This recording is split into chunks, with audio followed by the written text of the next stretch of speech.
हमारे मन को लगता है कि अगर वह अलग अलग बातों के बारे में सोचता रहेगा तो हमें आने वाली हर मुश्किल और मुसीबत से बचा लेगा, पर ऐसा होता नहीं है। हम अपने जीवन का काफी अधिक समय सोच विचार करके परेशान होने में निकाल देते हैं। भगवान श्री कृष्ण कहते हैं, मन का ये स्वभाव बदलना मुश्किल जरूर है, असंभव नहीं। अच्छा, अब आप एक बात बताइए, क्या आप कौवे को कह सकते हैं कि वो काँव काँव की आवाज ना करे? या फिर आप किसी मेढक को कह सकते हैं कि वह पानी देखते ही ऊंची छलांग ना मारे? हमारे मन का भी कुछ ऐसा ही है। जीवन में कुछ भी होता है, अच्छा या बुरा, हमारा मन उस पर काँव काँव करने लगता है। काँव काँव से मेरा मतलब है चिंता करना, व्याकुल होना। कोई बुरी बात होती भी नहीं है और मन परेशानी की ऊंची ऊंची लपटें लेने लगता है। कभी कभी तो मुझे ऐसा लगता है कि हम में से कई लोग सिर्फ परेशान होने के लिए जीते हैं। सारी परेशानी, पीड़ा, दुविधा अक्सर हमारे मन की बनाई हुई कहानियां होती है। यदि आप जीवन में शांति चाहते हैं तो इसके लिए जरूरी है मन को शांत करना। श्री कृष्ण कहते हैं, व्यक्ति के मन से ज्यादा चंचल कोई और चीज नहीं होती है। जिसने भी अपने मन पर काबू पा लिया उसके लिए हर चीज हासिल करना आसान हो जाती है। लेकिन अधिकतर लोग जब किसी समस्या में पड़ते हैं तो अपना धैर्य खो देते हैं। उनका मन अशांत हो जाता है, जिसके चलते उनके बनते हुए कार्य भी बिगड़ जाते हैं। क्रोध से भरा मन अक्सर विनाश का कारक माना जाता है। इसलिए कोशिश करें कि चाहे कितनी भी कठिन परिस्थिति में आप क्यों ना हो, लेकिन अपने मन में धैर्य और शांति बनाए रखें। अधिकतर इंसान गुस्से में कोई ऐसा निर्णय ले लेता है जिसका पछतावा उसे तब होता है जब उसका मन शांत हो जाता है, लेकिन तब तक परिस्थिति बिगड़ जाती है। इसके बाद आप चाहे कितना ही उसको सुधारने की कोशिश क्यों ना करें, उसमें सुधार नहीं किया जा सकता। इसलिए पछतावा से बेहतर है कि आप अपने मन को शांत रखें। श्री कृष्ण कहते हैं, भले ही बाहर कितना ही शोर क्यों ना हो, लेकिन अपने अंदर शांति रखें। शांति की शुरुआत मुस्कान से होती है। शांति भीतर से आती है, इसे बाहर मत खोजो। आपके पास भले ही अपार धन है, लेकिन यदि मन की शांति नहीं है तो सब व्यर्थ है, क्योंकि मन की शांति से बड़ा कोई धन नहीं। चाहे मन की शांति हो या चिंताओं से मन अशांत हो, लेकिन आपने अब तक जो भी हासिल किया वो अमूल्य है। मन की शांति को समझना है तो शोर नहीं, गौर करें। शांति से विश्वास बढ़ता है और अशांति से अविश्वास। जो व्यक्ति भविष्य के बारे में सोचता है वो हमेशा चिंता में रहता है। जो गुजरे हुए कल के बारे में सोचता है वो दुखी रहता है, लेकिन जो शांत मन का होता है वो सिर्फ वर्तमान में जीता है। हमेशा अपने दिल की सुनिए, आप एक अलग से सुकून पाएंगे। जीवन की उलझनें हमारे मन को परेशान करती रहती है। हम कितना भी बचे पर बाहर का शोर शायद कम ना हो, लेकिन थोड़े से प्रयास से मन की शांति पाना संभव हो जाता है।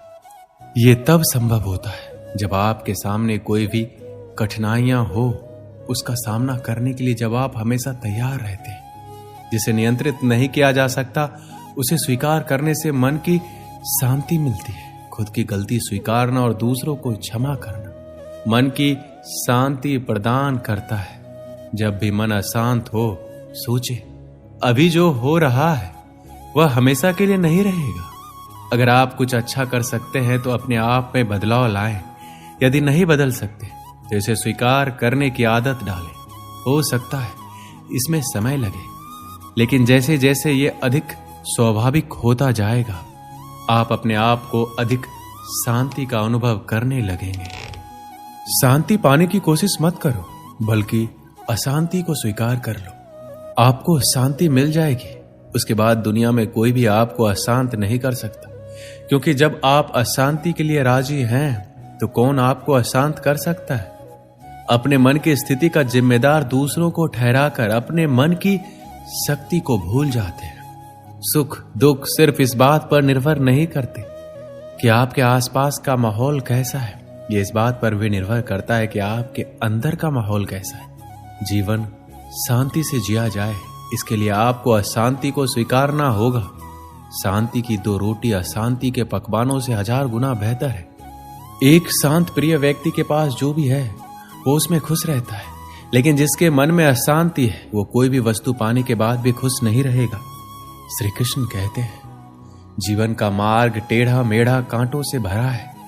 जीवन कोई फूलों की सेज नहीं है जो आसानी से पार हो जाए। हमें ऐसी उतार चढ़ाव के जीवन में स्वयं को कैसे आगे बढ़ाना है, यही विचारणीय है। परिस्थितियां तो आपको हंसाएगी भी, रुलाएगी भी, पर अपने संतुलन को नहीं खोना। हर स्थिति परिस्थिति का सामना करते हुए चलते चले जाओ। भगवान कृष्ण ने गीता में यही उपदेश दिए हैं कि विपरीत परिस्थितियों में भी संतुलन बनाकर जीवन के मार्ग पर कैसे बढ़ते जाना है। पहली बात तो यही है कि अपने नियमों में दृढ़ बनिए, अनुशासन का पालन कीजिए और छोटी छोटी बातों में उलझकर समय व्यर्थ नहीं कीजिए। ये समझिए कि जीवन बहुत मूल्यवान है। जो समय निकल गया वह लौट कर नहीं आ सकता, इसलिए व्यर्थ की बातों में अपना समय और शक्ति बर्बाद ना करें। अपने जीवन का कोई एक लक्ष्य निर्धारित कीजिए, क्योंकि लक्ष्यहीन जीवन का कोई मूल्य नहीं है। जब आपके सामने कोई लक्ष्य होता है तो व्यक्ति को दिशा भी मिलती है और कुछ करने का उत्साह भी। श्री कृष्ण कहते हैं, अतीत पर ध्यान मत दो, भविष्य के बारे में मत सोचो, अपने मन को वर्तमान क्षण पर केंद्रित करो।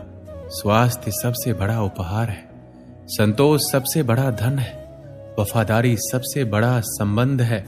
जैसे मोमबत्ती बिना आग के नहीं जल सकती, मनुष्य भी आध्यात्मिक जीवन के बिना नहीं जी सकता। तीन चीजें ज्यादा देर तक नहीं छुप सकती, सूर्य, चंद्रमा और सत्य। अपने मोक्ष के लिए खुद ही प्रयत्न करें, दूसरों पर निर्भर ना रहें। किसी विवाद में हम जैसे ही क्रोधित होते हैं, हम सच का मार्ग छोड़ देते हैं और अपने लिए प्रयास करने लगते हैं। किसी जंगली जानवर की अपेक्षा एक कपटी और दुष्ट मित्र से अधिक डरना चाहिए। जानवर तो बस आपके शरीर को नुकसान पहुंचा सकता है, पर एक बुरा मित्र आपकी बुद्धि को नुकसान पहुंचा सकता है। आपके पास जो कुछ भी है उसे बढ़ा चढ़ाकर मत बताइए और ना ही दूसरों से ईर्ष्या कीजिए। जो दूसरों से ईर्ष्या करता है उसके मन को शांति नहीं मिलती है। वह जो 50 लोगों से प्रेम करता है उसके 50 संकट है। वो जो किसी से प्रेम नहीं करता उसके एक भी संकट नहीं है। क्रोध को पाले रखना गर्म कोयले को किसी और पर फेंकने की नीयत से पकड़े रहने के समान है। इसमें आप ही जलते हैं। एक बार एक लड़का एक महात्मा के पास जाकर कहता है, मेरे जीवन में बहुत अशांति है, कृपया करके आप मेरा मार्गदर्शन कीजिए जिससे कि मैं इस अशांति से छुटकारा पा सकूं। महात्मा लड़के से जीवन के अशांति का कारण पूछते हैं। लड़का उत्तर देता है, अत्यधिक विचारों के कारण मेरे भीतर बहुत सारे विचार आते हैं जिससे मेरा मन अशांत रहता है। महात्मा मुस्कुराते हुए कहते हैं, ऊपर आकाश की ओर देखो और बताओ कि तुम्हें सूर्य दिख रहा है। लड़का ऊपर देखता है और कहता है, धूप दिख रहा है। महात्मा उससे पूछते हैं कि अगर तुम लगातार धूप में खड़े रहोगे तब क्या होगा? वह कहता है, मुझे अत्यधिक गर्मी लगेगी और शरीर में बेचैनी होगी। महात्मा लड़के से कहता है, अगर धूप में खड़े रहने से तुम्हें गर्मी लगती है तो इसमें दोष किसका है, सूर्य के ताप का या तुम्हारा? लड़का कुछ सोचने के बाद कहता है, इसका जवाब आप ही बताइए। महात्मा कहते हैं, सूर्य का काम है ताप देना और ताप का काम है गर्मी लगना। ऐसे में तो दोष तुम्हारा ही है। तुम धूप में जाकर खड़े हो जिससे कि तुम्हें गर्मी लगी। तुम्हें अगर शीतलता चाहिए तो तुम्हें छांव में रहना होगा। ठीक इसी तरह चंचल मन का भी स्वभाव होता है, विचारों और भावनाओं को जागृत करना। विचार क्षण भर के लिए होते हैं, लेकिन विचार से पैदा हुई भावनाएं देर तक टिकी रहती है। लेकिन यह तुम्हें निर्णय लेना है कि तुम्हें विचार और भावनाओं के साथ चलना है या अलग दिशा बनानी है। दोस्तों, इस वीडियो में बस इतना ही। मिलते हैं अगली वीडियो में। अपना ख्याल रखिएगा। जय श्री कृष्ण।